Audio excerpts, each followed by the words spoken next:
14 লক্ষ তিপ্রাসার জন্য দিল্লি থেকে এই মুহূর্তের সবচেয়ে বড় খবর। মহারাজ প্রদ্যুৎ কিশোর এবং স্বরাষ্ট্রমন্ত্রী অমিত শাহের মধ্যে ত্রিপাক্ষিক চুক্তি নিয়ে আলোচনা হয়েছে। ত্রিপাক্ষিক চুক্তি হয়েছিল মহারাজ প্রদ্যুৎ কিশোর এবং স্বরাষ্ট্রমন্ত্রী অমিত শাহের মধ্যে।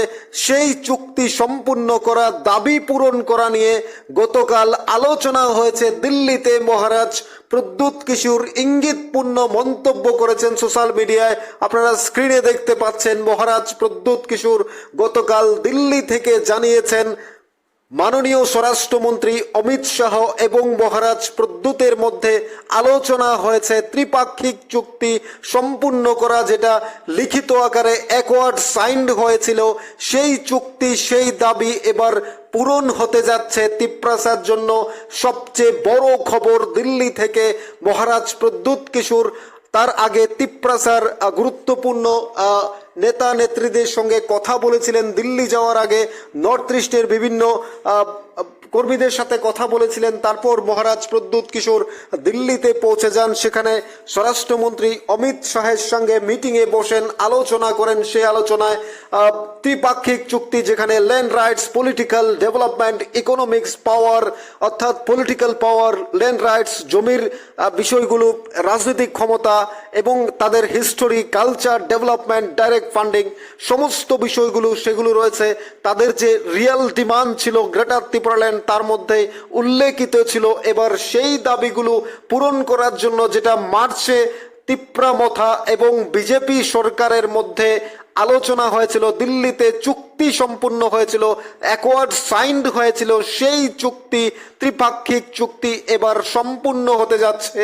এবারে সেই চুক্তির সমস্ত কাজ, দাবিগুলো সম্পূর্ণ হতে যাচ্ছে। তিপ্রামতার হাতে আসছে বিশেষ ক্ষমতা। মাননীয় স্বরাষ্ট্রমন্ত্রী অমিত শাহ দিল্লিতে মহারাজ প্রদ্যুতের সাথে কথা বলেছেন।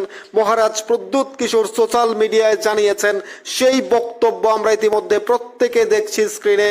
মহারাজ প্রদ্যুৎ কিশোর বলছেন যে তিপ্রাসার অর্থাৎ অধিকার, তিপ্রাসার যে দাবিগুলো পূর্ণ হতে যাচ্ছে। যেহেতু স্বরাষ্ট্রমন্ত্রী অমিত শাহের সাথে আলোচনা হয়েছে ত্রিপুরার সেই চুক্তিগুলো নিয়ে, সেই দাবিগুলো নিয়ে, এবারে সরাসরি মহারাজ প্রদ্যুৎ কিশোর দিল্লিতে পৌঁছে গিয়ে, যেহেতু বলেছিল লোকসভার পরেই সেই দাবিগুলো ধীরে ধীরে পূর্ণ হবে, যেহেতু লোকসভার আগে মার্চে সেই ত্রিপাক্ষিক চুক্তিতে সাইন হয়েছিল, এই দাবিগুলো পূরণের প্রত্যাশা ছিল।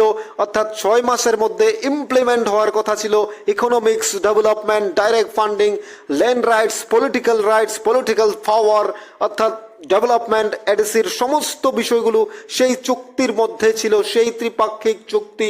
অর্থাৎ এবার সম্পূর্ণ হতে যাচ্ছে। যেহেতু রাজ্যে বিজেপি, আইপিএফটি, তিপ্রামথা জোট সরকার রয়েছে, বিজেপি সরকারের সঙ্গে সেই চুক্তি মহারাজ প্রদ্যুৎ কিশোর বলছিলেন যারা সরকারে থাকবে সেন্ট্রালে তারাই দিতে পারে অধিকার, তার জন্য তাদের সাথে চুক্তি হয়েছে। তারপরে তারা সরকারের সাথে মিশে গেছেন, অ্যালায়েন্স হয়েছে। অর্থাৎ মহারাজ প্রদ্যুৎ গতকাল লোকসভা চলে যাওয়ার পর, অর্থাৎ অনেক দিন পরেই মহারাজ প্রদ্যুৎ আবারও দিল্লিতে গিয়ে সেই মাননীয় স্বরাষ্ট্রমন্ত্রীর সঙ্গে সমস্ত চুক্তিগুলো নিয়ে কথা বলেছেন।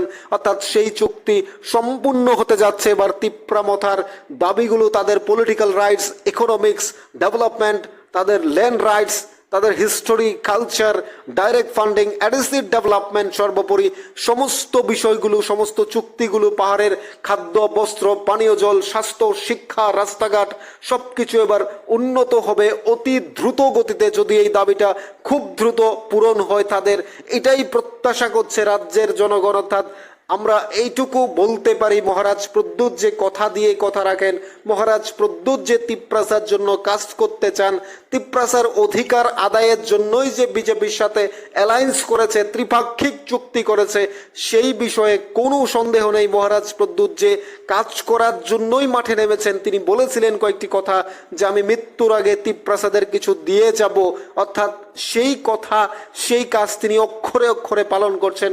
মাননীয় মহারাজকে আমরা বিশ্বাস করি এবং বিশ্বাস করি এখনো, আগামী দিনেও বিশ্বাস করব। এইভাবে মহারাজ প্রদ্যুৎ যে রাজ্যের উন্নয়নের জন্য কাজ করতে চান এবং মহারাজ প্রদ্যুৎ যে তিপ্রাসার ডেভেলপমেন্টের কথা ভাবেন, তিপ্রাসা এবং পাহাড় এবং সমতলকে একই ধারায় একই সাথে একই সূত্রে এগিয়ে নিয়ে যেতে চান, এবং হোক সেটা রাজ্যের মাননীয় মুখ্যমন্ত্রীর সাথে আলোচনা, এবং সেই সাথে সেন্ট্রাল গভর্নমেন্টের কখনো মাননীয় স্বরাষ্ট্রমন্ত্রী, কখনো অন্যান্য মন্ত্রীবর্গদের সাথে বা সরকারের বিভিন্ন ব্যক্তিদের সাথে কথা বলে মহারাজ প্রদ্যুৎ কিশোর এডিসির ডেভেলপমেন্টের কথা বলে আসছেন, আন্দোলন করে যাচ্ছেন, প্রতিবাদ জানিয়ে যাচ্ছেন একের পর এক। তারই কথাগুলো আমরা তুলে ধরি সবসময় আপনাদের কাছে।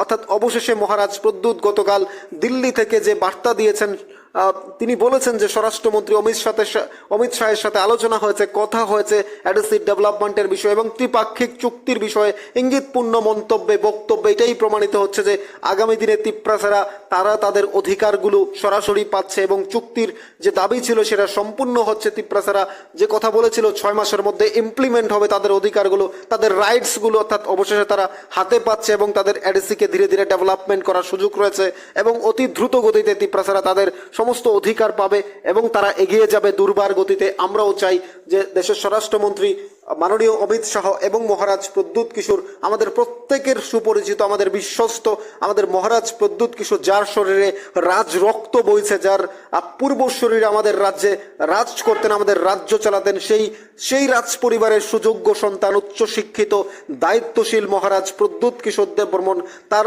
অতি মানবীয় কয়েকটি কাজ আমরা দেখেছি রাজ্যে।